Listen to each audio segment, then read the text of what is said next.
A wave of grief has washed over Israel as the remains of 3 more hostages held in Gaza have been recovered. This development comes amidst a fragile ceasefire, barely a month old, raising difficult questions about the future and the fate of those still missing. The Israeli government has confirmed the transfer and stated that forensic experts will meticulously examine the remains to confirm identities before notifying the families. Hamas issued a statement claiming the remains were located on Sunday within a tunnel in southern Gaza. This discovery adds another layer of complexity to an already agonizing situation. Since the ceasefire commenced on October 10, Palestinian militants have released the remains of 17 hostages. Before Sunday's handover, 11 hostages were still thought to be alive in Gaza. Tragically, this means the bodies of 8 hostages are still unaccounted for within Gaza. The releases have been sporadic, with militants handing over 1 or 2 bodies every few days. Israel has publicly urged for a more accelerated process, sometimes even stating that the remains handed over were not those of hostages at all. Hamas has countered, citing the widespread devastation in Gaza as a major impediment to the identification and recovery efforts. And this is the part most people miss. The sheer scale of destruction makes even the simplest tasks incredibly difficult. The Israeli military has emphasized that official identification will be provided to the families first, prioritizing their need for closure and privacy. The families of the hostages have become a powerful voice, holding weekly rallies to demand action and answers. During a recent rally in Jerusalem, Moran Harori, a friend of the late Carmel Gat, eloquently pleaded for restraint. This cursed war has taken so many lives of dear people on both sides of the fence. This time, we must not fall into it again, she stated, a sentiment that resonates deeply with many. But here's where it gets controversial.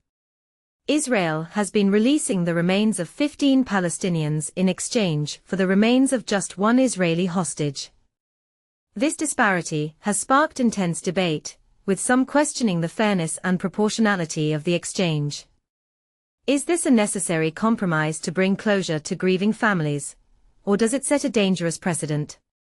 Health officials in Gaza are facing immense challenges in identifying bodies due to a severe lack of access to DNA kits.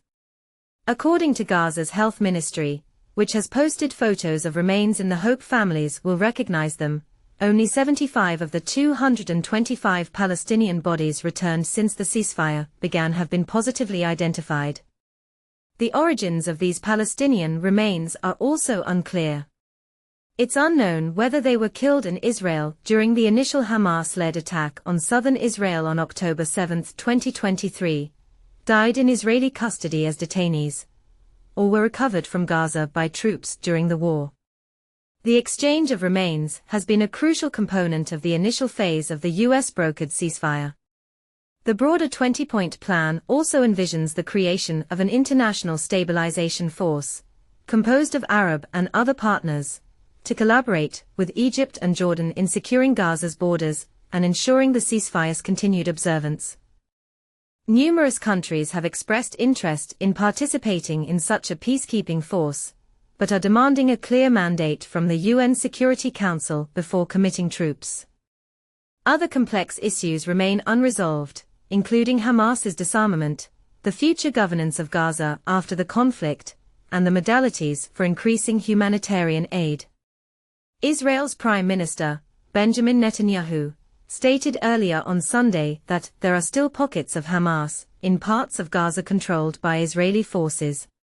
There are actually 2 in Rafah and Khan Yunis, and they will be eliminated, he added, underscoring the ongoing tensions.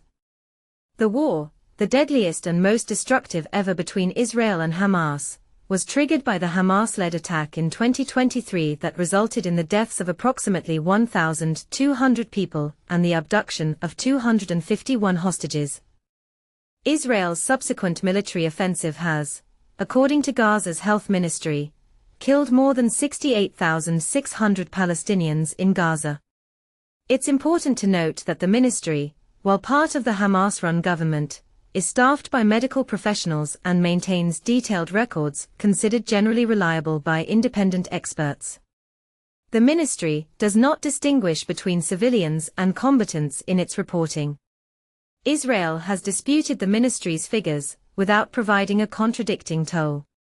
Israel has also denied accusations by a UN Commission of Inquiry and others of committing genocide in Gaza. What do you think about the exchange of remains? Is it a fair and acceptable process, considering the circumstances? And how do you see the future of Gaza unfolding after this devastating conflict? Share your thoughts and opinions in the comments below.